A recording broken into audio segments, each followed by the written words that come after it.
প্রধান উপদেষ্টা ডক্টর মোহাম্মদ ইউনূসের সঙ্গে বৈঠকে বসেছেন বিএনপির ভারপ্রাপ্ত চেয়ারম্যান তারেক রহমান। লন্ডনের পার্ক লেনের হোটেল ডোরচেস্টারে এই বৈঠক শুরু হয়।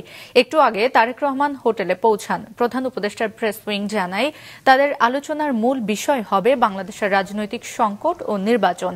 রাজনৈতিক অস্থিতিশীলতার মাঝে এই বৈঠকটি বাংলাদেশের আগামী দিনের পথ চলা নির্ধারণে গুরুত্বপূর্ণ ভূমিকা রাখতে পারে বলে ধারণা করছেন বিশ্লেষকরা।